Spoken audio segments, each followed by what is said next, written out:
Number 10, early killing. Okay, the Batman we all know is a lot different from the Batman that first came to light back in the day. For starters, the no killing rule wasn't there all the time. In the first few issues, Batman was throwing hands and smacking people with chairs, and of course, saving the day. But in Batman issue 1, only 19 pages later, he's hanging a guy from a bat plane. And in issue 27, he pushes a guy into acid.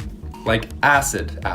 And then in issue 29, he burns Dr. Death to death. Now at the time, this was how Batman got the job done, but looking back now with the new Batman that, respects humans, seems totally off. Don't worry though, he makes quite a few mistakes in the recent comics too, and I'll be breaking down more of those very soon. Number 9, breaking the Penguin. Batman is a great detective and an equally skilled fighter, so watching his parents die at a young age showed him just how much damage one man can cause. So you would think being covered in armor, being absolutely ripped, and being a skilled fighter, you would have some sort of an idea of the damage that you're doing. But if it's personal, that judgment might just be clouded. So in the Batman The Dark Knight issue 2, we see Batman straight up torture the Penguin. I mean, he breaks him one bone at a time. And he does this to get info on the whereabouts of Dawn Golden. So he tells Penguin to talk, like maybe once or twice, before he just starts breaking his bones. Thankfully, this is weird saying, but thankfully Killer Croc showed up. He came in to stop the detective from doing his business. I mean, thank God, or else who knows how far he would have gone. Bruce was well on his way to breaking more than just his bones. He was about to break his only rule. And that rule was the one we just talked about. Number 8, he trusted Selina Kyle. When The Dark Knight Rises hit the big screen in 2012, fans were excited to see the new additions to the team, like Tom Hardy as Bane or Anne Hathaway as Selina Kyle, but some fans weren't too pleased with the choices that Bruce Wayne made in this movie. I mean, the world's greatest detective was betrayed by Selina Kyle more than once in just one movie. I mean, for starters, she led him into the hardest fight he's ever had to face, one that ended with his back breaking. Oh, your money! But after that, when he returned to Gotham, he trusts her again, this time with his tech. Tech that she used to break Batman's only rule, by killing Bane. She ends it with the bat bike, bam, right then and there. And she even explains how she's not a big fan of this rule. About the whole no guns thing, I'm not sure I feel as strongly about it as you do. I mean, sure, it had to be done, but if you were going to be okay with killing someone like Bane eventually, you could have solved this problem a long time ago. Number 7, Talia al Ghul. In Batman Son of the Demon, written by Mike W. Barr, Batman falls for Talia al Ghul. I mean, of all the girls you can get in the world, okay, Bruce, sure. You know how to pick them. So Ra's al Ghul is the leader of the League of Assassins. This guy trained Bruce. He's his teacher, and at the same time, he's an enemy due to his wild methods of getting things done. But he really wants Bruce and his daughter to have a kid. And in Batman Son of the Demon, we also get to see that play out. So after the news breaks, even Ra's is like, hey, we actually get along better as allies. Huh, what do you know? How bizarre. Batman didn't even know this kid was born. He was unaware of Damian Wayne until Talia introduced him to Bruce 5 years later. Now, Talia had used the League's scientific resources to speed up his aging, so he wasn't 5. In fact, Damian was actually 10. And by then, he was, of course, a skilled fighter as well. So now you have this kid who has the exact opposites for parents. I mean, the one thing they do have in common is how good they are at fighting, so sure, you have that. He was actually quite eager to replace Tim Drake as Batman's wingman, so troubled Damian Wayne grabbed another Robin costume, slapped on some League of Assassins gear, and then took out the villain Spook. Does he arrest him, slap on the wrist, block and report his Instagram? No, none of the above. No, he actually cuts his head off. So that's certainly one way of serving up justice. I mean, the guy's wild. And at one point, he ended up sucker punching Tim Drake off of a T-Rex model. Just date other people, that's it. Just don't date anyone in your close circle. You're Batman, you know better. Number 6, ignoring Blue Beetle. So back in Countdown to Infinite Crisis, Blue Beetle had actually approached his super friends and teammates after he discovered something called the OMAC Project. So he brought it to Batman's attention, but Bruce just doesn't give a damn. He brushes him off almost immediately. Okay, cool. Well, the OMAC Project, of course, turned out to be something big and bad, and when Blue Beetle discovered it, he's all by himself, leading him to be killed. If only Batman just took him seriously in this moment, things would have turned out a lot less ugly. Also, I know Batman created this thing in the first place, so it's kind of fair that he didn't listen to him. But before Infinite Crisis, the OMACs killed like a lot of people. You should have just given him at least 2 minutes to explain. Just, fine, what is it? Okay, I'll actually check that out. That sounds concerning, thank you. That easy. Number 5, passing the baton. Usually when you retire or quit, you're replaced with somebody who knows the job quite well. Somebody who's been with you along the journey that you will trust continues your legacy. Maybe like, I don't know, a sidekick? So after the Nightfall storyline when Batman got wrecked by Bane, he decided to pass on the Batman mantle to not Dick Grayson. No, instead he chose John Paul Valley, aka Azrael. His run on Batman wasn't the same as Bruce. I mean, for starters, Azrael's methods were violent and irresponsible, which is pretty much the opposite of what we're going for here. He was, however, capable of defeating Bane with his new suit, so we'll give him that. But this guy thought that made him an all-round better Batman and a permanent successor. So once Bruce recovered, he had to force Azrael to leave the position. So then ashamed John Paul Valley returned to his Azrael days. Like imagine getting caught for a petty crime on one of those nights Azrael was patrolling. You think you were caught by Batman and you're like, oh, thank God. Wait, who's this guy? And then you just get your ass kicked. No way. Number 4, Silver St. Cloud. Batman often has the best intentions. I mean, maybe he's pieced together this puzzle and he's super close to figuring it out, so he'll often just do stuff without consulting the team or asking questions, because that's what detectives do. They keep their planning inside here. You got the element of surprise. Makes sense. So the surprise to Silver St. Cloud when Batman started attacking her and ripping out her hair, I can only imagine how shocking that must have been. And it all takes place in Batman the Widening Gyre miniseries, when Bruce and Silver St. Cloud are seemingly really happy together. I mean, they're great. They're doing yoga on the beach, they're hanging out, and then he would go back and fight crime. He really was working hard and playing hard as well. So Aquaman rolls up to Bruce and he's shocked that 1, he's swimming, and 2, that he's swimming without a costume, like he's not doing a mission or anything. He's just in the water for fun. And then Selena Kyle, of course, gets in Bruce's head once she hears about Bruce's lover, saying how she knows the real him and that she says she's willing to do what it takes to be with him, even digging up an old cape to fit the pitch, seeing as he likes capes and all. Then they both kiss, right in the middle of Selena asking Bruce if he's in love. I mean, that's already a mistake right there, but there's some more stuff in this as a whole. Then in the last issue, Bruce pulls out a ring for Silver St. Cloud, and she's pumped. She even fills Alfred in on why she calls Batman Dee Dee, which is too much information, by the way. It's like she was made for me, says Bruce, or made for me. Then in the next page, he cuts off Alfred and Silver in traffic and proceeds to attack her, like pulling her hair, telling her to shut up, just beating her up. It's horrible. And then he pulls out a handy tool that confirms that she is indeed a human being. Instead of just pulling that tool out at the start, he does it after he pulls her hair and beats her up. I mean, you could have just asked Bruce. She was clearly quite open with the relationship, so maybe next time, just ask a few questions. Dee Dee. Number 3, Stephanie Brown. So when Tim's father found out about his part-time job as Robin, he was forced to retire. So Stephanie went to surprise Tim at school to see this other female classmate was putting the moves on Tim. And she wasn't too pleased about that, so she broke it off with Tim, thinking that he'd been sneaking around behind her back. So she needed something else to focus on now, so she made this homemade Robin suit and snuck into the Batcave and demanded that Batman would make her the new Robin and train her. So Batman's like, okay, sure. Cut to several months of training and he gave her a costume similar to Tim's, so she rolled with him and the two actually did quite well together. Good call, Bruce. Then she disobeyed orders on a couple of missions and was promptly fired. No suit for you, give me that back. Now, this is where Batman goofs up. Because of this, Stephanie felt like she had to prove Batman, right? Which is an obvious first thing to do. You get fired, you're like, oh, come on, I can do this, let's go. So she took one of his plans for the Gotham's underworld and tried to step up. Now, this unfortunately led to the events of Batman War Games, where Stephanie was captured by Black Mask, tortured, and then sadly died in a hospital with a failed Bruce Wayne by her side. Leslie Tompkins came in the picture too, and she sure didn't help. It was actually revealed that she had withheld the medical treatment that could have saved Stephanie in an attempt to make Bruce see the violence that he's caused and hang up the mantle. He didn't see it. He kept going. He was like, yeah, another Robin, another day, let's go. Number 2, firing Dick Grayson. This is a war, Dick, okay? Robin is my second, my lieutenant. Anything less than total devotion to this cause is simply wasting my time. You're fired, Dick. So these words echoed in Dick's head. It's never a good feeling being fired from a job, but fired from the role of a super sidekick? God, that's gotta hurt. So in Nightwing Year 1, Bruce finds out that Dick has been working part-time for the Teen Titans, so he delivers that line. I mean, getting fired for wanting to do more good. Okay, superhero stuff is weird. Okay, luckily Dick went on to become Nightwing and the two of them work it out eventually as time goes on.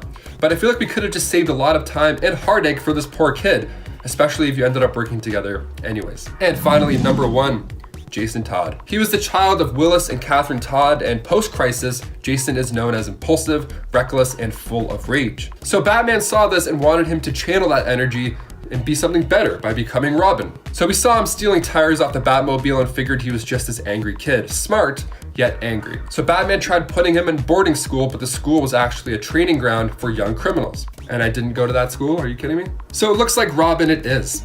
So Batman asks Barbara Gordon to come out of retirement to keep an eye on him during a couple of missions. But she even warns Bruce of this darkness inside of him. She could see it. This darkness drove Jason to find his real mother, who was being blackmailed by the Joker. And then the Joker ended up beating him to death. Batman arrives a little too late after a bomb had gone off and held the Boy Wonder's body in his hands. So afterwards, he comes back as Red Hood to find that he's been replaced after his death by Tim Drake. Batman considers this one of his greatest failures, not properly training Jason as Robin, and I agree, hence why we put it at number 1. Number 10. His fiancée had a nervous breakdown. Barry Allen has had a few love interests in his lifetime, and Fiona Webb is a prominent one. They fall in love after Iris West, and Barry eventually asks Fiona to marry him.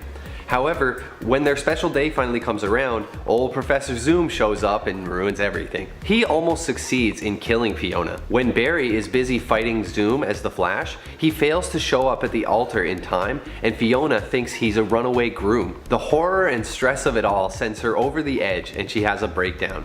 She winds up getting committed to the hospital as her mental state deteriorates, and it's made even worse when Barry decides to come visit. See, he uses his speed powers to bypass hospital security to visit her, and he doesn't show up on the hospital videotapes. So they think she's crazy when she mentions that the Flash came to visit her. She winds up smashing herself in the face with a picture of Barry and getting carted off on a stretcher, presumably to a padded room. And that's only number 10, folks.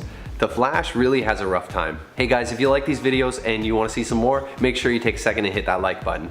Number 9. He let crime run rampant in Central City. In 1987, DC released The Flash issue number 200, in which Wally has his secret identity revealed. He's pretty upset with the public's newfound knowledge of him because he knows the considerable danger this poses to his friends and his loved ones. He winds up taking an offer from Spectre to wipe the general public's memory of the Flash, including his own. In the final pages of this comic, we see the full ramifications of this decision. Wally and everyone else has completely forgotten the identity of the Flash, or whatever happened to him. This comic even explicitly states that the loss of the Flash caused a significant increase in the crime rates in Central City. Countless people suffer and possibly die without a hero patrolling the streets. It's a pretty grim look at things, but perhaps Wally regains his memory later in time? I don't really want to ruin anything for you guys. Let's keep on rolling. Number 8. His brother became a supervillain. Surely almost everybody knows Barry Allen, but there is another, Malcolm Allen. Barry has a secret twin brother who he originally thought died in birth. However, when these two come face to face, it was far from a happy reunion. Malcolm was secretly given to a family of abusive con artists with superpowers, and they constantly taunted him for being inferior while they raised him. Man, that is really messed up. Like, why would you adopt a kid and then just give him a hard time for not being good enough? Like, this is the kid that you picked. Anyway, by the time Malcolm tracks down Barry, he's pretty angry and envious of Barry's life, as you can imagine, and so he vows to kill Barry and everything he holds dear. His adoptive grandmother teaches him how to use the family superpowers, and so he reinvents himself as the supervillain Cobalt Blue. It's not the Flash's fault or anything, it's just another of the many hard knocks the Flash suffers throughout his life. Psychotic vengeful brother? Check. Number 7. Forced to fight his own grandson. How about psychotic vengeful grandson from the future? Also check. During the crossover called Blackest Night, the villain Necron reanimated dead DC characters with some black power rings and created a zombie army of Black Lanterns. Bart Allen is Barry's grandson, who recently died and was resurrected. Barry has temporarily become a Blue Lantern during this event, and he has to face off against his evil grandson. When the two do battle in a graveyard, Bart shows his resentment as he cruelly taunts Barry while the two of them fight. Barry tries to remove the black ring, but is interrupted by an undead version of Reverse Flash. Barry manages to connect with the living Bart beneath the surface by contacting him inside the Speed Force, and they have a really wholesome reunion. Barry owns up to his neglect as he guides Bart through the process of breaking free from the control of the ring. It's a really heartwarming moment. Number 6. Attacked by his future self. Now what if Barry did battle against a psychotic vengeful version of himself? This has also happened, and just another great example of the many struggles of the Flash. Not only does he deal with some super heavy duty villains and storylines, but being a speedster, he's also constantly battling against the past and the future half of the time. In this storyline, we're introduced to a whole new future Barry. After a devastating accident that basically ruins his life, we meet future Barry. It's 20 years into the future, in fact. He's become really hardcore and a little bit unstable. We even see him throw a dude off of a roof and leave one villain to die after a fight. Worse, he discovers a rip in the Speed Force and decides the only way to set it right is to kill his younger self to repair the rip. He drags our Barry from his home and proceeds to beat him to death outside of the city. The young Barry doesn't even stand a chance against his older counterpart, who has been trained by the best in the DC universe. Just when the future Barry is about to break his neck, a future version of Wally West shows up and saves him. With the rip in the Speed Force getting worse, Wally winds up sacrificing himself in the end, and future Barry is left alone, having lost his nephew and sort of become evil. Number 5. He became the Black Flash. The Black Flash is the representation of death for anyone connected to the Speed Force. Once the Black Flash catches up with the Speedster, they immediately die. It's like regular death, except it catches up with you a lot faster. When Barry Allen is chasing down the evil Speedster Savitar, he reaches out to grab him, and to his surprise, the villain crumbles to dust the moment he is touched. Later, another Speedster is turned to dust by Barry's touch, and he realizes he is to blame. Something is wrong with him. He and Wally later on discover that he's been turned into the Black Flash. As his mind and body are slowly taken over by the Black Flash entity, he does the only thing he can. He runs back to the Speed Force, where he was once trapped for years. Even Superman tries to get him to stop, but he fails, and Barry sacrifices himself to save everyone. Again. Number 4. He had to break out of prison. In The Flash number 164, we got to see the Flash kind of go buck wild in a prison and kick the snot out of some guards. It's not the usual scene for a superhero, but it was pretty neat. What's really wild is, we later learn that the guards are actually only trying to imprison the Flash because he is in a mirror dimension where he doesn't actually exist. In this world, anyone with superpowers is evil, so they obviously don't trust old Wally West. The thing that's wild about this is, Wally could have maybe tried to explain himself. I know the guards likely would have been having none of his crap and would have laid the beat down anyways, but isn't being a hero kind of about asking questions first and butt kicking second? I guess it depends on which superhero you ask. Anyways, whether you find it justifiable or not, Wally really puts the hurt on a whole bunch of guards in this comic, and I suspect he could have escaped without causing quite so much collateral damage. Number 3. He is sued for letting a woman burn. This one comes from 1989 in The Flash number 89. This story is focused around the limitations of the Flash's speed-based abilities. The Flash is actually in court in this issue, being sued for negligence in the case of a woman who tragically lost her legs in a building fire. Initially, readers are made to sympathize with the Flash because it's presumed that he just didn't see her or something. However, Flash later reveals that he feels like he did have enough time to look for her, and by focusing on other things, he left an innocent woman in a situation where she likely would have died. It's a pretty unique story where we see the weight and responsibility of a superhero's day-to-day decisions, and we also bear witness to the potential for tragedy that lies in every choice a superhero makes. Number 2. He messed with the space-time continuum. Dude, if there's any one takeaway from all this Speedster stuff, not to mention decades of movies and stories about time travel, it's that you never mess with the time-space continuum. I'm not entirely sure how it works, but the one thing we all understand is you're not supposed to mess with it. In part 1 of this video, we mentioned how Barry's mother was murdered and his father was framed for it. Well, Barry Allen once tried to go back in time and save his mother, and it caused the entire Flashpoint event. It was an act with obviously good intentions, but man, the implications were seriously unsustainable. You think Barry would understand the potential for catastrophe in this kind of time-traveling nonsense, but he just gives it the old college try anyways. As you can imagine, it doesn't really work out the way Flash wanted in the end. Number 1. Trapped Zoom in his worst memory. Leading up to The Flash number 200, published in 2003, Wally had been in battle against the insane speedster Zoom for the past few issues. Enlisting every speedster who would join, Wally borrowed their speed to aid him in his fight against Zoom. Despite this incredible newfound power, it's all Wally can do to keep up with Zoom as the two of them fight. In the midst of the battle, Zoom attacks Linda, Wally's wife at the time, releasing a sonic boom that injures her and ends the lives of babies in her womb. As you can imagine, Wally is really overcome with emotion because of this, and he gets a boost of rage and finally catches Zoom and finishes the battle. In the heat of the moment, he basically forces the villain through a rift in time, trapping him in an endless loop in a moment from the past. We see Zoom later trapped in a tube, endlessly reliving the worst moment of his life. Number 10. He became the fattest man on Earth. This bizarre storyline is from 1960, and in it, the evil Gorilla Grodd has transferred his consciousness into human form to confront the Flash. He shoots Flash with a radiation gun that causes his body to absorb excess moisture from the air, making Barry swell up like a water balloon to an alarming and uncomfortable looking size. Not only that, Grodd also erases his memories and sells him to a heartless sideshow owner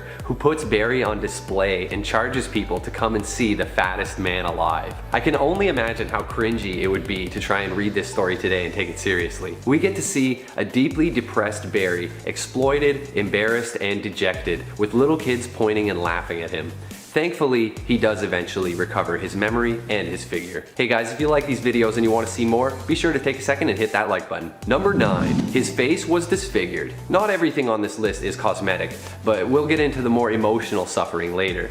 For now, let's talk about the time Big Sur punched the Flash's lights out. Big Sur is one of the Flash's lesser known villains, but he has some super strength and lands a clean, super powered blow right in Barry's face, and the signature Speedster passes out in the bushes at the park. Two kids happen across his body and recoil in horror when they take a peek under his mask.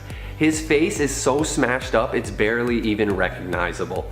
His teeth are chipped, his eyes swollen shut, it's brutal. Seriously hurt, he heads to Gorilla City and gets patched up by his friend Solovar, leader of the super intelligent gorilla race. They heal him up and rebuild his face differently to help keep his identity secret. Luckily, they go with the usual 2 eyes, 1 nose, regular looking face. In the future, advanced surgery helps Flash eventually return to the face that we know and love. Number 8. Almost burned to death. In the Flashpoint universe, Barry doesn't have his superpowers, so he works together with Thomas Wayne, that reality's version of Batman, to come up with a scheme to try to get his powers back, so that he can run back in time and fix the timeline. So the plan is simple: recreate the events that originally gave him his powers, by covering himself in chemicals and then getting struck by lightning. Thomas, for good reason, has a lot of concerns, but Barry races ahead with the plan, and it doesn't go well. He is struck by lightning, but instead of receiving powers, he almost roasts to death, getting 3rd-degree burns all over his body. Thomas bandages up what's left of Barry's skin while he screams in agony, and we see Barry lying on a gurney, soaked in blood and covered head to toe in bandages. It is a bit of a gruesome scene and definitely inspires some sympathy for the Flash. Number 7. Captured and tortured. In Crisis on Infinite Earths, a lot of things got really cranked up. Many heroes were pushed to their limits, and good old Barry is no exception. The Flash gets captured by the Anti-Monitor, and then mentally tortured by the evil Psycho Pirate, who has the ability to manipulate emotions. Barry endures this for weeks, with Psycho Pirate forcing him to relive his worst memories and emotions over and over again. We see poor Barry cowering in the dark, terrified for his life, forced to watch as his fellow Justice League member Red Tornado is killed right before his eyes. When he finally breaks free, he's been through so much emotional turmoil, he goes buck wild with rage and beats on Psycho Pirate until he begs for mercy. Definitely a low point for the Flash. Number 6. His wife Iris West was killed by Zoom. Since the first appearance of Barry Allen in 1956, he's been paired up with Iris West, another DC power couple like Lois and Clark. They've been married and had all kinds of relationship drama. While she's attending a costume party dressed as Batgirl, Zoom waits for her in the kitchen, and when she comes to get a drink, he kills her. Using his speed powers to vibrate his hand at turbo speed, he passes his hand through her skull and does fatal damage to the molecules inside her brain. This causes instantaneous death, and the tragedy of it all is devastating for Barry. Later in the story, his true love is brought back to him through some time travel stuff and reincarnation, but it's still a seriously heart-wrenching moment for the Flash. Number 5. He killed a man. After the death of his first wife, Barry eventually met and fell in love with Fiona Webb, and the two dated on and off. She worked for a senator named Creed Phillips on his election campaign. When Creed is revealed to secretly be the villain Eradicator and later dies, Fiona and Barry realize through the whole ordeal that they really do love each other and decide that they're going to get married. On the day of the wedding, the Reverse Flash, Professor Zoom, shows up again and attacks Barry. The two race across the city fighting each other, but when Zoom switches his focus to Barry's fiancée, Flash goes into a rage and he runs up and grabs him by the neck from behind. Unfortunately, the sheer force of this alone snaps the villain's neck and kills him, and Barry is racked with guilt over having killed someone. The city even has him stand trial, and his longtime friend Wally testifies against him, saying Flash should have done more to stop Zoom without killing him. It's a real low point for Barry, and he's forced to flee to another time period. Number 4.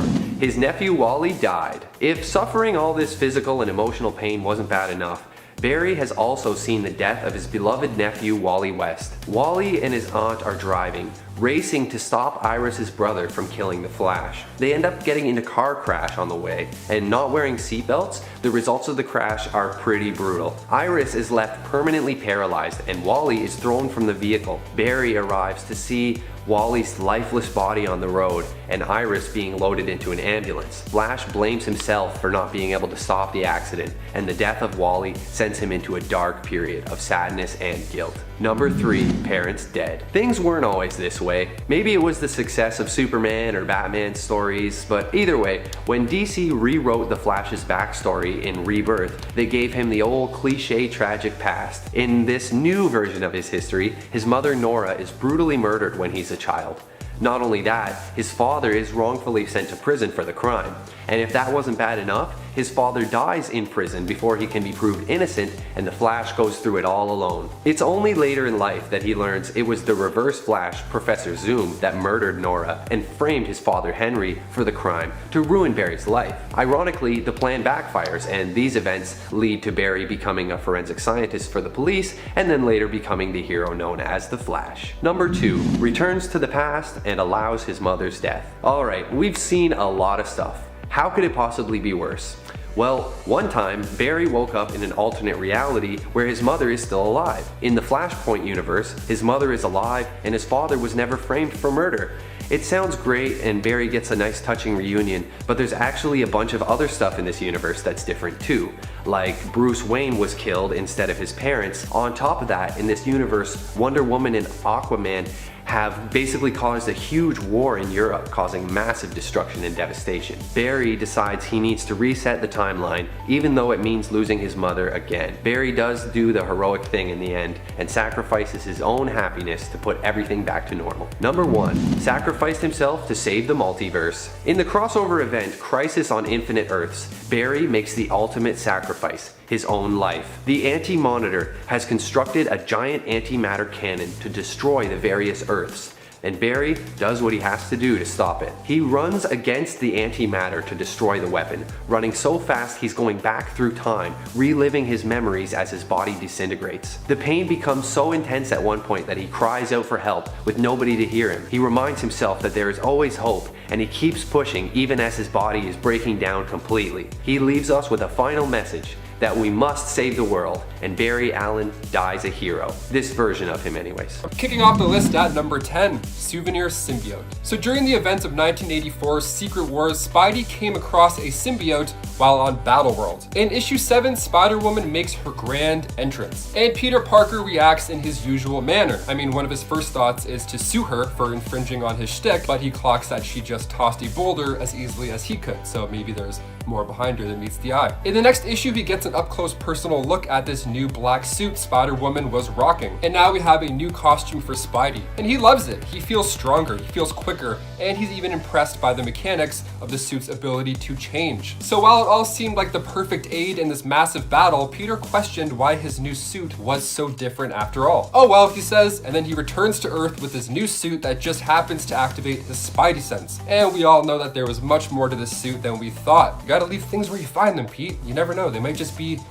I don't know, an alien race. And before we go on to number 9, if you guys could go ahead and give us a like on this video because it helps the channel out a lot over here. You guys are the best. Thank you so much. Now back to some more Spider-Man mistakes. Number 9, I am Spider-Man? Yeah, super identities are meant to be super secret, okay? So when Tony Stark announced that he was Iron Man on the big screen, I mean, sure, it was a cool moment, but since then, there have been numerous people trying to take him down. During the events of Civil War issue 2, Spider-Man decides to take a page out of Tony's book and announces to the world who the web slinger really was. So later on, we see a bullet that was aiming for MJ, but ended up hitting Aunt May instead, resulting in one of the best Spider-Man arcs ever, the Back in Black storyline. So while it's cool to see Peter rage out and get payback wearing nothing but a polo and cool pants, all that pain could have been avoided if you just kept your mask on and your mouth shut. Number 8, the deal with the devil. Next up on our list, we have One More Day. The story began in 2007 in Amazing Spider-Man issue 544. We see Spider-Man make a deal with the devil, Mephisto. So after Spider-Man revealed his identity in the Civil War storyline, that bullet hit Aunt May, which I just talked about, but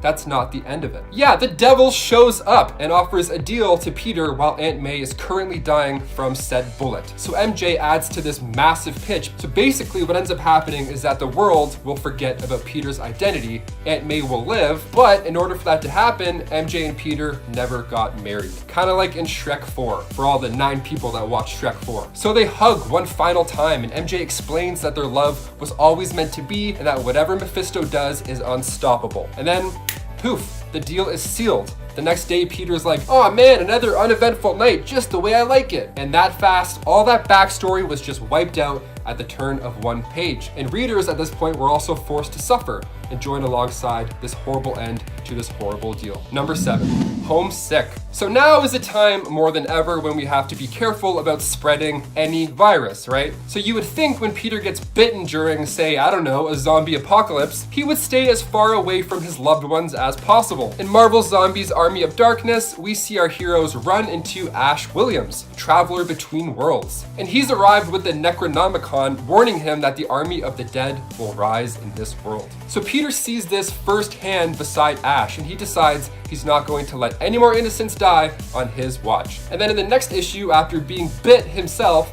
Peter pretends to munch on Hawkeye's brains before making a daring escape. Not a bad idea. So he gets Ash to safety, explaining why he's still a human being. And then Spidey decided to go home and make sure that May and MJ were okay with this bite and firsthand experience as to what happens. And Peter's newfound appetite starts to kick in. You should have stayed away, Peter. This went from bad to worse real quick. Number 6, not worth the fight. So we have Peter Parker, but this time from Earth 982, aka the MC2 universe, which is my personal favorite. Wonder why. So after a battle with the Green Goblin, Peter ends up losing his entire left leg. And at the start of this issue, he reflects on how much he loved his newborn daughter, saying he wanted to spend every waking moment with her and MJ. But he had other responsibilities. At least he thought he did. His words, not mine. So when May was 2 years old, he got into a fight with the Green Goblin and ended up losing a leg because of it, ending his days as the web slinger. Now it's great in one way because we get to see May Parker rise to the occasion and put on the suit herself, and she's totally badass while she does it. But to think how differently their lives would have been had Peter have just retired and, I don't know, focused on his family, it would have been a lot different. So while Peter is walking around with a fake leg and cane, she's swinging around busting arms dealers. Let's just hope she comes across a, I don't know,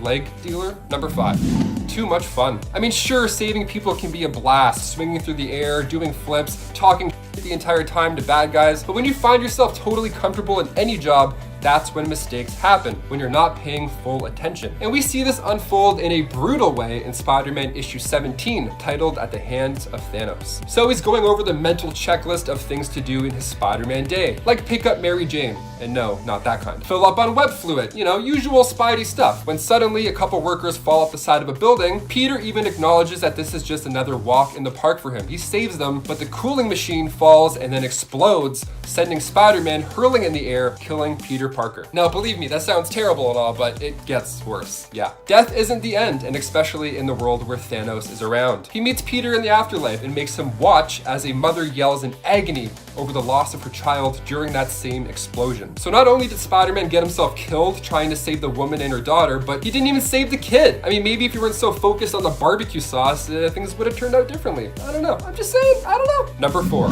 helping hand. It's always fun giving one of your favorite teachers help during a project. I mean, giving them a hand though, literally, could end up pretty bad. So in the comics, Dr. Curt Connors lost his arm due to an explosion during a war and started to spend his life researching on new ways to grow it back. So once this finally happened, there were a few side effects. And as we see in the Amazing Spider-Man movie, Dr. Curtis Connors becomes a lizard man. And no, not like a lizard man. He becomes a lizard man. Like he's a giant lizard. Sorry, what happened? I mean, sure, lizards can grow back their tails easily, but when you add that in with a human driven by rage, the brain can alter as well. So his story arc begins with The Amazing Spider-Man 6, if you want to see that nightmare take place. Number 3, silence is golden. How many girls does Spider-Man have in these comics? Well, that's a tricky question, because Spider-Man and Peter Parker are different people. They're perceived differently by others, specifically Black Cat. Black Cat, being a known burglar, is met by Spider-Man in the night, and she knows he's attracted to her, and she digs the webhead as well. I mean,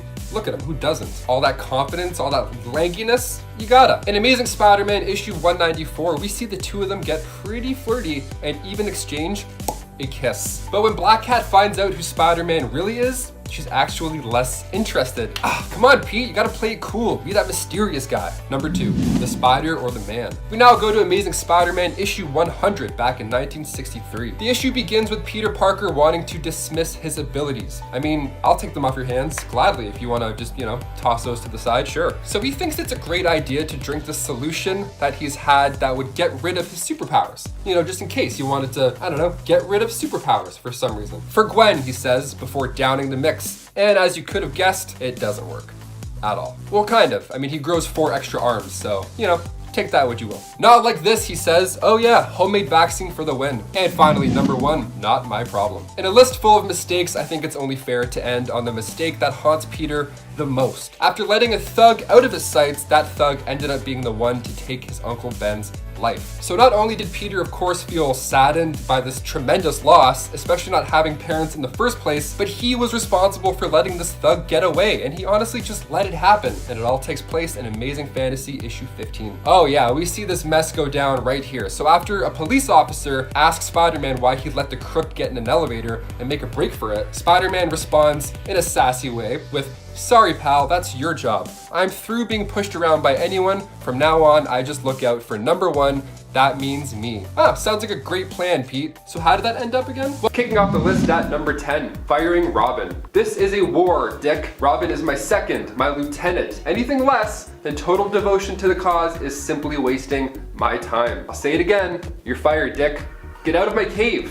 Fired. You're fired. You're fired. Robin, Dick Grayson, came back as Nightwing in 1984 after he was fired from the role of Robin. Neat. So Batman had ultimately decided he wasn't fitting for the role. So in Nightwing Year 1, Part 1 of 6, we see this unfold in a rather dramatic way. And as the issue says, one door closes and another one opens. Did Batman go too far? I mean, just take away his phone or something, ground him. Nobody likes getting fired. And before we head over to number 9, guys, we have a huge announcement. We have another channel coming back. The channel that started all of this. That's right, after 3 years of running the show over here, Landon himself is coming back with Landon Productions. And the first video is set to release December 7th. So go write that on your calendars, put some notifications in your phone, whatever you gotta do, because I've seen glimpses of what he's working on and heard some things that he's working on as well, and it sounds like a lot of fun. So you're gonna love it.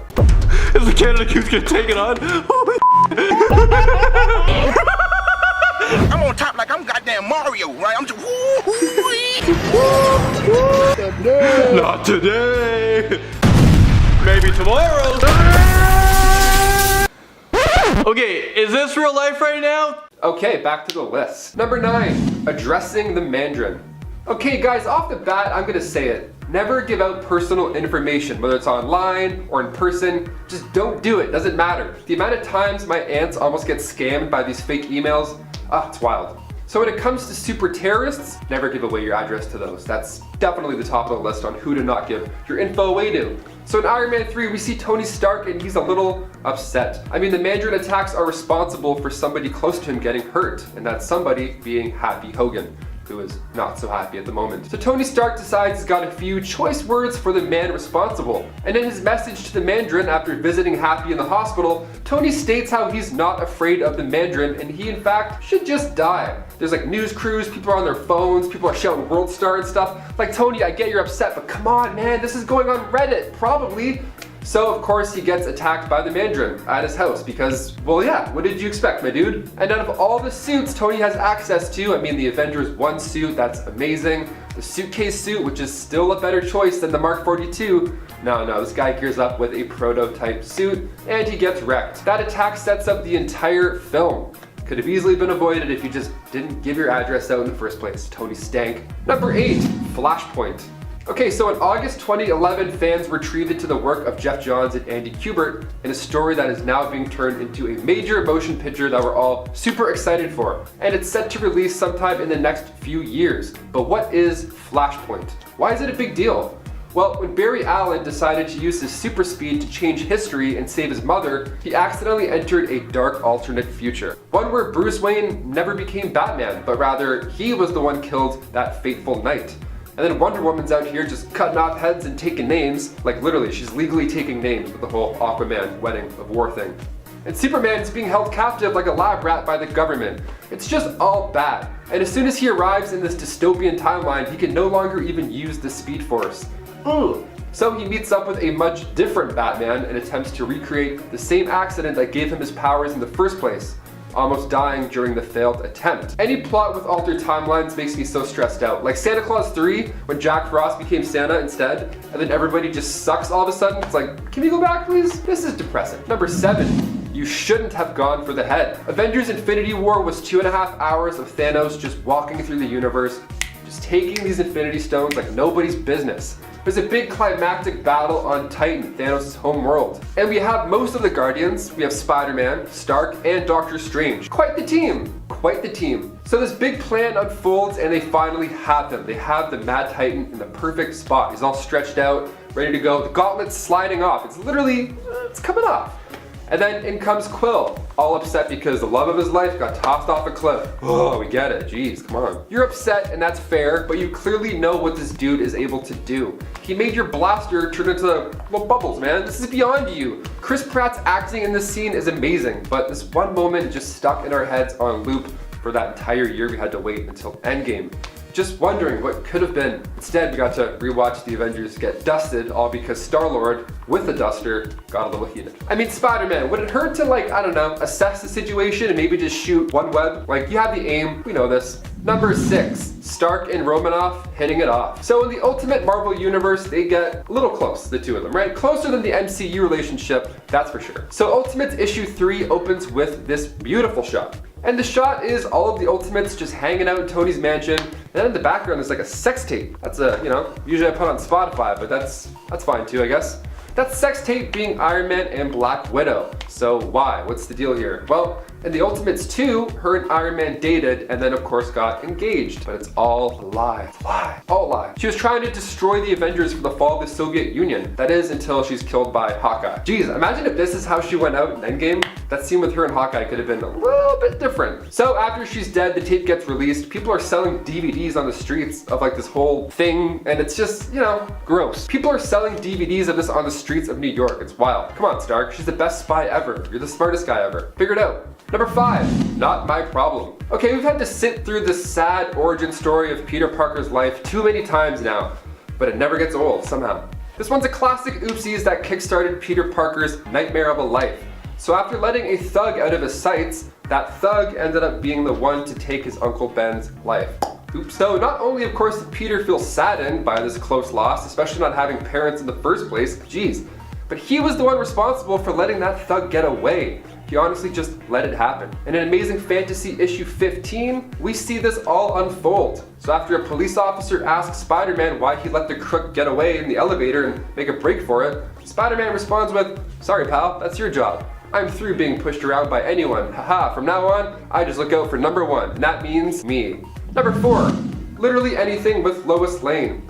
Okay, Superman may be handsome in any version of him, but what's the deal, Lois Lane? Why do you want to date this guy so badly? Aren't you tired of the constant peril you're being put into? I mean, the dude has hurt her physically and mentally like numerous times. He left her in Superman Returns, which, okay, relationships have their problems. Sometimes you need a little space to figure it out. Okay, we've all watched Maury. Oh, she was pregnant. Awesome, sick, dude, great role model. Maybe you should just find somebody from another universe, you know? Like, date somebody who doesn't have to worry about bills. I mean, stop making her life so hard. She's got enough on her plate at work as it is. He also used a fat ray on her and then made fun of her. Fat ray gun. Yeah, we'll never forget.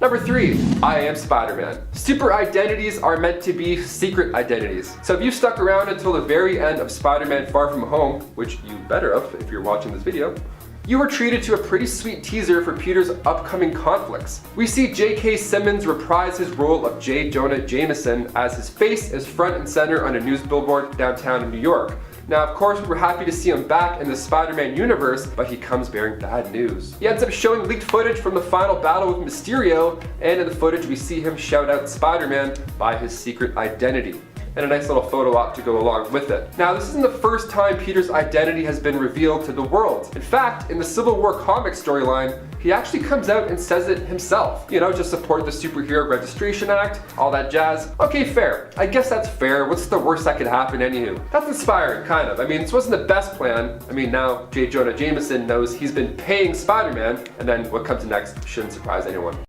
You're fired. Number 2, Batman's love life. Okay, you're rich, you're good looking, you can fight anybody, you got all the gadgets and gizmos, yet you still suck at picking girls, Bruce, come on. So in Batman Son of the Demon, Ra's al Ghul, the leader of the League of Assassins, is like, you know what? You should totally date my daughter. Yeah, no, you guys would hit it off, definitely. Bruce, you're a Pisces. It just makes sense, do it. So the two decide to go at it, and then of course, a baby comes along. A baby. That baby being Damien, which is just the start of a very stressful path. I mean, the poor kid grows up with parents who have very different goals and aspirations when it comes to living life. Like, some days they're mortal enemies, some days they're not. That's what you need. You know what? You need Tinder, Batman. That's why you need Tinder. They do the filtering for you. Just type in your preferences, you know. Must love parents. Boom. Must love hang gliding. Boom. Must be super into roleplay. Like, super into roleplay. Tinker, Tailor, Soldier, Mad Scientist. Ultron can't see the difference between saving the world and destroying it. Where do you think he gets that? That line is said by Wanda Maximoff in Avengers Age of Ultron. This movie was a lesson in what not to do with multi-million dollars of high tech and space stones we don't really understand yet. So Tony has created some amazing stuff. I mean, all of his suits, his innovative tech, barf, like that's awesome, there we go. He's a genius, and he has the ability to eliminate so many phone bills around the world. But what if he created a supervillain, you know? Just for fun. You know, just for backup. We find Tony and Bruce, that's right Banner, you're in this shit too, working on Ultron, or just the idea of it, rather. See, Tony had this thought since Avengers 1 that he could create a suit of armor around the world. A robot that essentially kicks ass. Something that takes care of threats while the Avengers soak up the sun, or learn how to make paprikash. Now, of course, one of the main elements helping them achieve this goal is the return of Loki's scepter. They think by studying the central power unit of the scepter, which ends up being the Mind Stone, they can finally solve the puzzle. What does it look like it's doing? Tony asks. Like it's thinking, says Banner. Okay, pause. Like it's thinking. We all just said that. The smartest guy on Earth just said that. Okay, that's fishy. Better at least run this idea by Thor. No? We're just gonna do it anyways? Alright, we'll wing it. Feels like he would just caution against this. Like, I feel like it would have just not happened. Thor would have been like, yeah, no, don't. You don't want any part of that shit. Tony ends up accidentally infusing consciousness from the Mind Stone into an evil, jealous killer robot. That actually mirrors a lot of Tony's past. So Ultron immediately starts to learn about what he is and who the Avengers are, and he's not a fan. It doesn't take long to come to the conclusion that the Avengers just suck. By the end of the movie, we have a horribly damaged Sokovia with roughly 177 deaths and a massive new hole. This is big foundation for the world's largest in-ground pool. There you go. We love billionaires. But one of those deaths ended up being Charles Spencer, a young American engineer bystander who was killed in the battle. Charles' mother ends up confronting Stark in Captain America Civil War, and then that leads to even more bad choices by Tony. Your curiosity literally killed the cat. I mean, probably. There's probably a lot of cats in Sokovia. Everybody has cats. Number 10, thought he killed a friend. During New 52, in issue 1 of the 2011 series of The Flash, Barry Allen is on a date when he witnesses a robbery. He manages to chase after the thieves and get his hands on the device that they were stealing, but during the fight, one of them is killed. Later, we learn that the thief who died was someone he knew, Manuel Lego, a friend of his from school. Barry Allen suddenly feels sick to his stomach, believing that when he, as the Flash, tossed the culprit through a plate glass window, the impact had killed him. After further investigation, though, he finds that he was not the cause of Manuel's death. Phew. He also learns that the person that was dead might not actually be Manuel, but might be his clone, after he's confronted by another version of Manuel and then a team of Manuel clones. Number 9, he really kills an enemy. I mean, it's easy to understand why Barry does this, especially given everything that we've talked about in regards to Eobard Thawne on part 1 of this list, and all the things that we have yet to mention about all of the awful stuff Zoom has done outside of that. Eobard Thawne is pretty awful, and he's definitely super evil. His whole life mission seems to be about messing up Barry Allen's life, so when Barry Allen finally used force against Zoom when he came to attack his fiancée, Fiona, and snapped his neck, it almost felt justified. But then again, killing people isn't heroic. It's not what we usually expect from our heroes, and it's not what we usually want them to do. After he killed Zoom, Barry was put on trial for the murder, and even his nephew, Wally West, testified against him, believing that his uncle could have done more to try and defeat Thawne without killing him. Barry is deemed guilty for the crime and is forced to leave the present and instead find a new home in a future timeline. And friends, if you are enjoying this list and you want, I don't know, maybe even more sad moments from us from comics, be sure to give this video a thumbs up. Number 8, Wallace West and Iris West versus Red Death. During the events of Dark Knight's Metal, we see Iris West and Wallace West attacked by the Red Death. She, Wallace, and everyone else in Central City have been infected by the Red Death's speed powers and find themselves rapidly aging, being turned into dry, brittle, corpse-like versions of their former selves. The moment is tragic, but fortunately, Barry arrives just in time and attempts to save the two of them. Iris confesses how much she misses him and how sorry she is for killing Eobard Thawne, because that's what happened in this continuity, but just as he grabs them and rushes to save them, the ground below opens up below him and swallows up Barry, and he finds himself confronted by the Batman Who Laughs. Oh no. It's a pretty sweet moment though with him and Iris. Sad and sweet, my favorite. Number 7, Godspeed's death. You wouldn't think the death of a villain would be tragic until you realize just how Godspeed was created and who was really responsible for that. Godspeed was a friend and colleague of Barry Allen's who ended up getting superpowers from basically a Speed Force storm. He was working to avenge the death of his brother, whose killer was never found, even before he received powers. Godspeed, however, not only used his powers to avenge the cold cases of other victims, but also ended up draining all the other newly created speedsters of their speed force, killing them. In the end, he and Barry and Eobard Thawne had to team up and travel back in time. After this, it seemed as though Godspeed might end up redeeming himself, but it was then revealed that Thawne had been the one to murder his brother. He killed Godspeed in front of Barry and did the thing that he always does, claimed that he had done it all just to torment Barry Allen. Wow. Number 6, Death of Iris West. Eobard Thawne, as you may have caught on at this point, really loves destroying Barry Allen's life. Like, a lot. And so it shouldn't come too much surprise that he'd eventually turn to Iris West for even more good old tormentin' fun. Eobard Thawne, aka Professor Zoom, was actually also in love with Iris West, and so this time around, it was less about tormenting Barry and more about winning Iris. Although I'm sure the torment was like icing on top of his twisted murder cake for Zoom. Iris refused to be with Zoom, and for that, he killed her, attempting to frame a known convict for it in the process. At least he did so painlessly though, I guess. He phased his hand into her head and then made it solid, and then she was just dead. He tried to make it painless, but still pretty terrible. Fortunately, Iris would return, of course, because time travel shenanigans would allow her to basically be resurrected in a new body that looked completely identical to her old one, but in the future. How weird, but also nice. Number 5, Death of Henry Allen. As though Nora Allen's dying in CW's The Flash wasn't bad enough, we also see Henry Allen die in the show, and so too does Barry. He gets a front row seat, as a matter of fact, and once again, it also happens in his family home. Oh my goodness. In almost the exact same spot as Nora, feels like to me. Professor Zoom, of course, is the one responsible for this. Zoom, heartbreakingly, only kills Henry Allen after he has been released from prison and has reconnected with his son. The fact that his father's death echoes his mother's so much just makes it even more heartbreaking. It also causes Barry to unleash some internal fury, which we see when he pursues Zoom and potentially considers him killing him for what he's done. Of course, then another version of Zoom comes and kills him, and anyways, timey-wimey stuff. Number 4, Flashpoint. We talked about the Arrowverse version of this on part 1 of the list, but now it's time to dive into the comics version of this event. Flashpoint is set off by the fact that Barry Allen decided to do something kinda selfish and go back in time and save his mom. However, he then realizes just what he has done when he sees what happens to the rest of the world as a result of this change.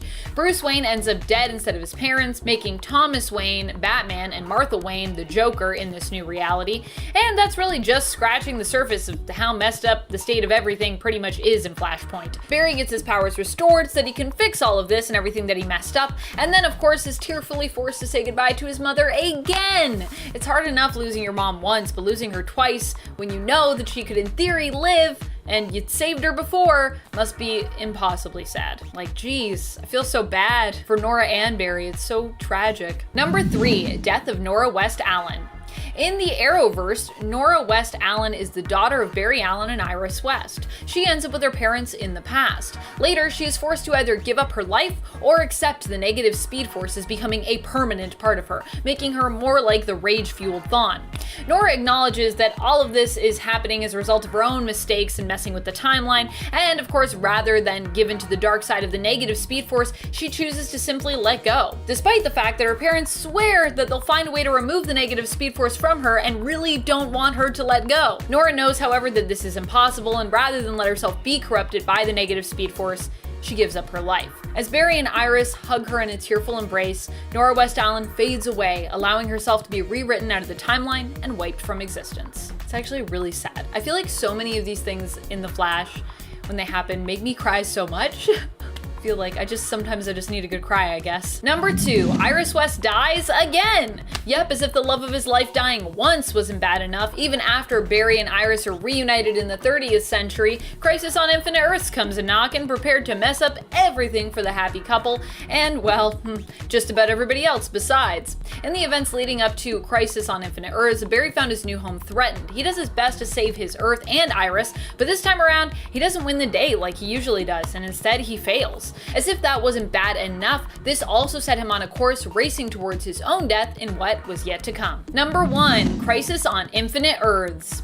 In Crisis on Infinite Earths, the Anti-Monitor threatened to destroy every Earth and basically all of reality and everything, and he ended up trapping Barry Allen, the Flash, so that he could not prevent the Anti-Monitor's dastardly plans. Just as Anti-Monitor was getting ready to destroy the last surviving Earths, Barry managed to escape. He uses his super speed to dismantle the Anti-Monitor's major weapon, his antimatter cannon, but in doing so, Barry finds himself devoured by the Speed Force and seemingly killed. How tragic. Though Barry would return, it wouldn't be for over 20 years, and everyone mourned his sacrifice and his passing. In the end, his sacrifice made it possible for the heroes to rally and defeat Anti-Monitor, saving the universe and providing us with a new continuity. 10. Barry can't go back to his timeline. While the comics have tons of tragic events when it comes to The Flash, so does the Arrowverse. Tragedy has followed Barry Allen's character there as well, and continues to haunt him constantly throughout the various seasons of The Flash. At one point, Barry creates a Flashpoint when he successfully goes back in time and saves his mother Nora. This happens only after failing to do so a few times in the show. In season 3, he returns from that timeline, realizing he had to try and fix the divergent timeline that he'd created, but when he went back to fix it and then returned to the present, he realized that everything was still different from how it had originally been, and that he'd never be able to quite fix what he had done and revert the timeline back to how it was was originally. In other words, he'd be stuck in a divergent timeline where everything was just a little bit different. This event not only affected the Flash but also affected the entire Arrowverse. Number 9. The Flash lost his legs. But don't worry, only temporarily. Still, it was a pretty dark and tragic moment for Barry. This moment comes to us from issue 68 of the 2016 run of The Flash from Rebirth. Here, the villain known as the Trickster made it appear as though he had cut off Barry's legs, giving us a shocking cliffhanger ending for the final page of that issue. In issue 69, however, Barry manages to overcome what is revealed to be a momentary setback. His missing legs appear to be just a trick, and he is able to overcome his own pessimism to free himself from the trick and save the day in the end. And friends, before we move on to this next spot, if you love us as much as we love you, be sure to show that by clicking all the things. Hit subscribe, click the like, do the comment stuff, do everything. Thank you. Number 8. Final Crisis. The tragedy of this event in regards to both Flash's Wally West and Barry Allen failing their mission set us up for one very emotional moment between Barry and Iris. During Final Crisis, Barry Allen and Wally West attempted to save everyone from Darkseid by preventing the death of Orion, but they failed. As a result, the Earth was overtaken by the anti-life equation, with everyone becoming affected by it and turning into a sad, depressed husk of their former self. Barry ends up coming across Iris, who is lost to the anti-life equation. With us believing there is likely no hope for the couple, Barry goes to kiss Iris, trying desperately to free her. Their love, combined with the Speed Force charged touch of his lips, works and Iris is freed, only highlighting though how small the glimmer of hope is in a world overrun by the anti-life equation, and how much work is still ahead. Number 7. His father's confession. Barry Allen's father Henry was wrongfully convicted of murdering his mother Nora, and it was this claim by his father, who continued to profess his innocence from the day of the murder and years afterwards, that inspired Barry to get a job within the justice system, becoming a forensic scientist for the Central City Police Department. However, after years, Henry had all but given up on the belief that he would ever be set free, and so lied to his son, confessing that he had committed the crime, when still he really hadn't. This drove Barry into a frenzy, turning his entire world upside down, and caused him to destroy his lab, becoming covered in chemicals as lightning from the storm outside crashed through his window and electrocuted him, granting him super speed and allowing him to tap into the Speed Force. This accident may have come from a moment of intense tragedy, but it would also lift Barry Allen up, turning him into the hero we have come to know as the Flash. Number 6. Reverse Flash wins. One of the saddest and most terrifying realities, of course, comes to us from the Dark Multiverse. Here we are talking about the Tales of the Dark Multiverse Flashpoint story, where Barry Allen fails to get his powers back and instead ends up frying.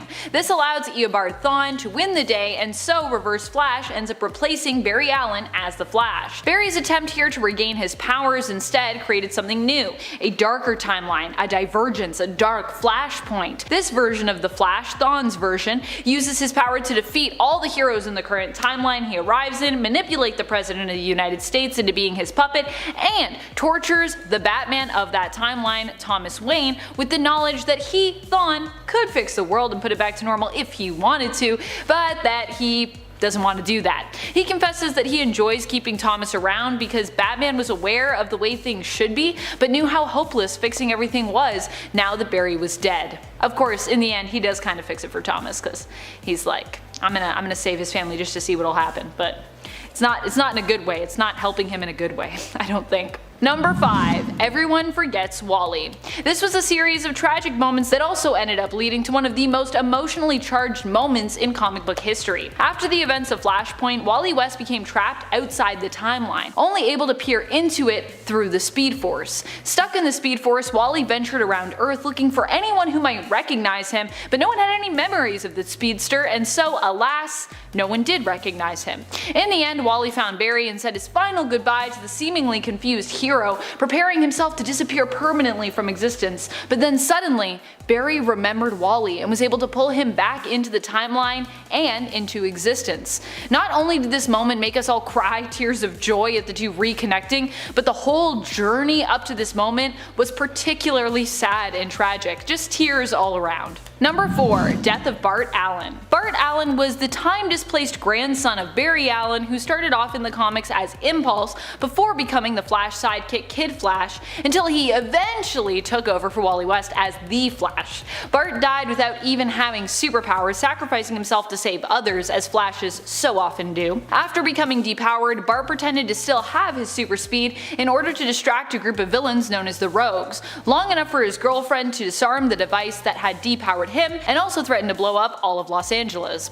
Unfortunately, without the Speed Force, he was no match for them and ended up being brutally killed in the fight. His death happened in the pages of The Flash, The Fastest Man Alive in issue 13, and a funeral followed in issue 43 of Countdown. Fortunately, Bart would return to life during the events of Final Crisis. Cause you know, it's still comic books. Number 3. Death of Nora Allen. In the CW Arrowverse, we got to see Barry Allen experience his mother's death firsthand. He attempted to go back to the moment that she died during season 1 in an attempt to try and save her, but was prevented from doing so by his future self, who warned him that he basically couldn't get involved. Arriving in time but unable to do anything, he had to watch again as his mother was attacked and killed. As she lay dying, he approached her and revealed himself to be the Flash and her adult son, Barry Allen, attempting to comfort her, at least in her last few moments, by letting her know that in the future her son would grow up to be okay and her husband was also doing fine. Nora and Barry both smiled tearfully as they said their final goodbyes. This scene always makes me sad. It always makes me cry. Number 2. Heroes in Crisis. Wally was being treated at Sanctuary with other superheroes and some redeemed villains turned hero when he snapped. The strain of the new continuity which he was aware of, making him feel terribly alone, and the combination of taking a peek at the records belonging to other supers who had come through there got to him and caused him to lose control of his powers. The murder mystery story would later reveal that it was actually Wally West who was responsible for the Sanctuary massacre, and that Wally had attempted to cover up what he had done to help him buy some time to fix it. This event turned Wally into a bona fide villain in the comics, who later would have to pay for his crimes, even though they were accidental. I mean, he didn't mean to do it. Not only was this sad for Wally in the comics, but it was also a sad moment for Wally West fans everywhere. Because this was not the Wally West we wanted. We were like, we didn't ask for this, Wally West. Can we get a refund? Where's Happy Wally? Number 1. New 52. One of the saddest things to have happened to Wally West, in my opinion, was the DC reset that wiped out his family. Because Wally had been pulled out of the continuity by Dr. Manhattan and then inserted back into it, he still had the memories of his New Earth life prior to New 52. He remembered his marital bliss, his children, his happy family, but now they were all remarkably missing. The love of his life, Linda Park, didn't remember who he was, and they didn't have a relationship here. Linda had her own thing kinda going on. His children were just nowhere to be found, and this actually set him down a path of trying to figure out what had happened to them. Eventually he would find his children again and save them, but Linda would prove more of a moral conundrum for him, especially as he realized that with his touch he could give people back their memories from the prior continuity. And it was actually this position of remembering everything that made Wally basically go insane and kind of prompted the events of Heroes in Crisis.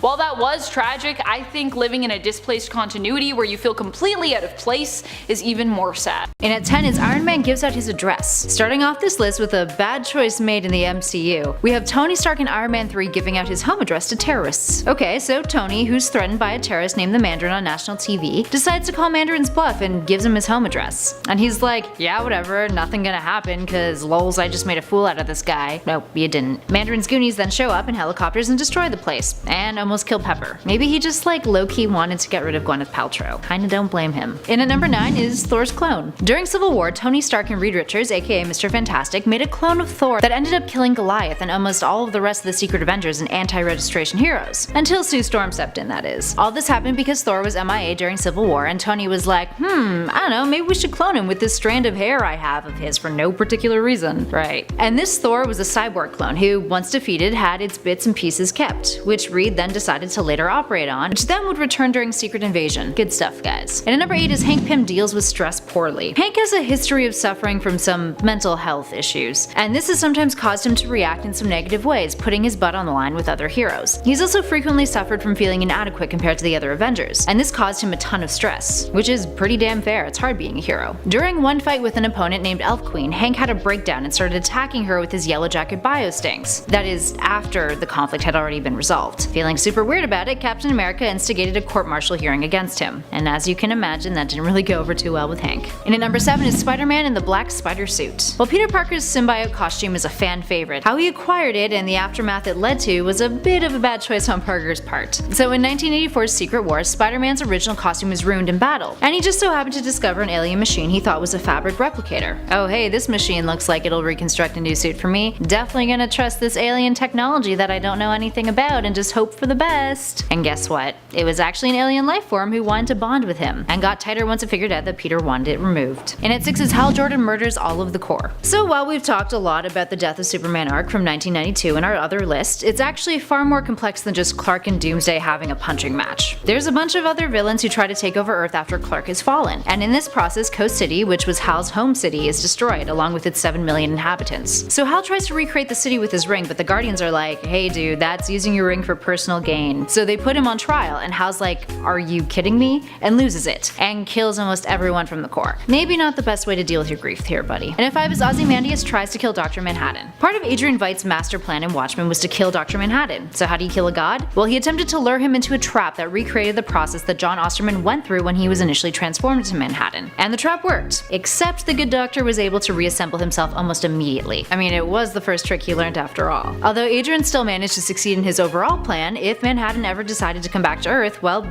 you just painted a very large target on your back, buddy. And at number 4 is Flashpoint. Yes, it was epic, yes it was well done, but let's not forget that it was also kind of just a big marketing scheme by DC to reset their continuity since it had gone really muddy. Sorry guys. It's true. So due to Barry Allen traveling back in time to stop the Reverse Flash from killing his mother, Barry created the Flashpoint timeline, accidentally. He had pulled the entire Speed Force into himself to stop the Reverse Flash, which shattered the history of his allies. Barry then has to restore the timeline, which inevitably reset all of the DC universe in the process, and gave us the new 52. Fun stuff. Thanks Barry Allen. And at number 3 is Cyclops during Schism. At the start of Schism, Cyclops and Wolverine are finally friends. When Kid Omega launches a psychic terrorist attack, Sentinels are deployed across the globe, and Scott, being in charge of the X-Men at this point, sends out the X-Men to take on the threat. An attempt of a show of force in the aftermath, Scott sends a team of mutants to a local mutant museum, where they are attacked by the new Hellfire Club. One of the young mutants asks Wolverine if she should kill the Hellfire Club to help, and obviously Wolverine says no, but Cyclops is like, you gotta do what you feel you have to. So of course she kills them. This then prompts the Hellfire Club to send out Sentinels to Utopia, which is the mutant haven that Scott has established, and Scott has to use a bunch of teenage mutants to fight them off, which doesn't really work too well, and then he and Wolverine just end up fighting the Sentinel and fighting each other, and it destroys Utopia, and then creates a huge schism between the mutants, some leaving Utopia to join sides with Wolverine. Oh, Scott. Always doing stupid shit. And at number 2 is creating Ultron. Oh, Hank Pym. I feel terrible for you. Such a rough life you've had. So Hank really wanted to create a living robot, like really badly. And in the process, he created Ultron. And Ultron quickly surpassed Hank intellectually, rebelled against him, and then became homicidal and attacked the Avengers. But that's not the end of it. Ultron had Hank's memory wiped. And that brought on Hank's second nervous breakdown in the history of Hank's nervous breakdowns, considering he had created one of the Avengers' most deadliest enemies. Poor dude.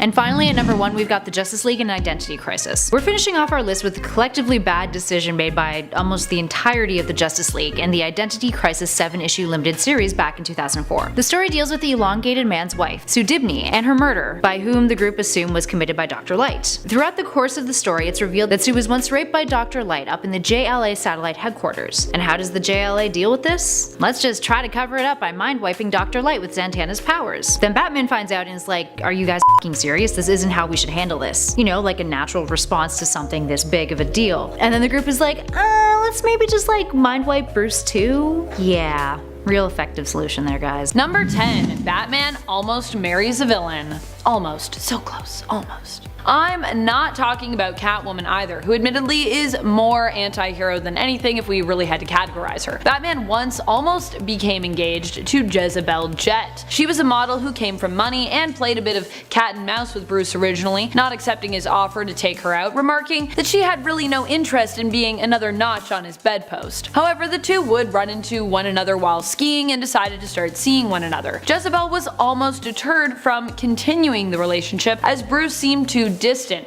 and absent, but then she discovered that he was Batman. This actually strengthened their bond, and the two were even rumored to be engaged soon. That's how close they got. But it turned out that Jezebel had actually been working for the Black Glove all along, and actually sought to destroy Batman. Batman revealed in turn that he actually knew about this the whole time, and had actually been doubly playing her the whole time. But I'm kinda skeptical about that. If he knew, why not just defeat her? Why keep up the whole facade of like pretending to be in love with her? And why not just expose her? I guess he felt he kind of had to follow the breadcrumb trail, but still, you know, when you get buried and then you're like, yeah, me getting buried was part of it. That was part of the plan.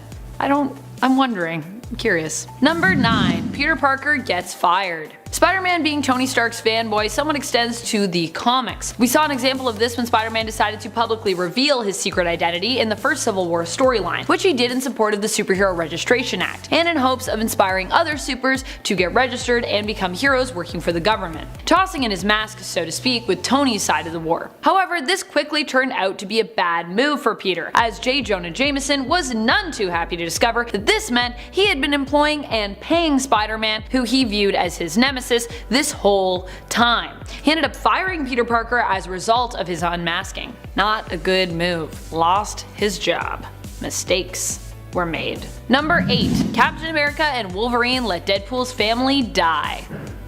Or at least appear dead. Look like they died. During the Good, the Bad, and the Ugly story arc in Volume 3 of Deadpool, Wade comes to Captain America and Wolverine trying to convince them to join him in going up against what he suspects is a villainous plot, targeting himself and members of the Super Soldier program. And a man he can't quite remember named Butler might be behind it. It turns out he's right, and his daughter and her mother have also gone missing. However, when he first contacts Steve and Logan, neither is convinced that Deadpool is really onto something, and they both just dismiss it as standard Wade craziness and paranoia. This turns out to be wrong though, and their delay to join the cause means all 3 of the heroes end up getting kidnapped and end up arriving too late to save Deadpool's family. Sad face.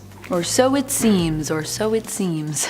Number 7. Ultimate Tony Stark makes a sex tape. In the Ultimate world, Tony made the mistake of trusting and falling in love with Black Widow, Natasha Romanoff. Fortunately, he had a contingency plan put in place to put a stop to her just in case, seizing control of the nanites in her bloodstream, which allowed her to control her own Iron Man suit and using them to knock her out with enough time to apprehend her. Still, trusting her ended up being a pretty huge mistake, as it ended up causing the death of Jarvis, whom Tony was not fast enough to save. Natasha had revealed she was still a spy and a villain and had never actually been a true hero. And although Hawkeye ended up killing her for her misdeeds, the sex tape that she and Tony had made together before this all happened would come back to bite him in the butt, as most sex tapes do to most people. Well, maybe except for Kim Kardashian. She put a more positive spin on her sex tape. Number 6. Deadpool kills his parents. Granted, this isn't really Deadpool's fault, as he was kind of brainwashed somewhat and manipulated into this one. Anyways, Butler sent him on a mission to assassinate a target, and Deadpool enthusiastically took the job. Despite having weird feelings when arriving to the home, and even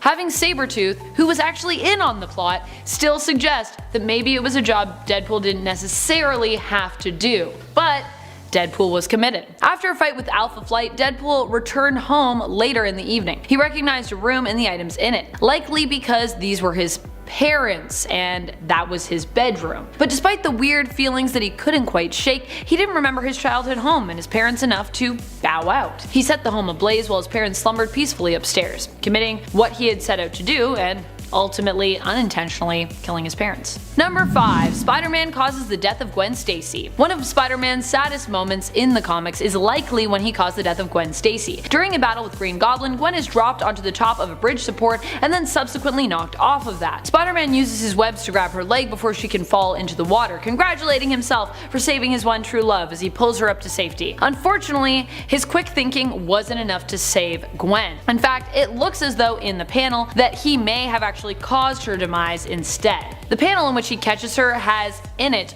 2 very important sound effects. So one of them is the swick of Spidey catching her with his web, and the other is the snap of what appears to be Gwen Stacy's neck snapping. Needless to say, Spider-Man quickly rescinded his congratulatory remarks and even went so far as to blame himself for her death. But was it his fault? Was she dead when she already landed? So many questions. Number 4. Batman kills Silver St. Cloud. For a guy who prides himself on thinking of like all the possibilities, Batman still seems to make a good amount of mistakes. One such mistake is when he trusted Baphomet, a vigilante who cropped up and whom Batman decided to ally himself with. It turned out that mysterious Baphomet, who Batman thought he knew so much about, was actually the even more mysterious Batman villain, Onomatopoeia, a villain who we never really get to see enough of in my opinion. Proving just how deadly he can be, Onomatopoeia revealed himself at a time where Batman had re-fallen in love with Silver St. Cloud, a former flame of his, since rekindled. In fact, the two had become engaged and were preparing to get married, and seemed pretty perfect together. While in the Batcave, Batman had his back turned, and that one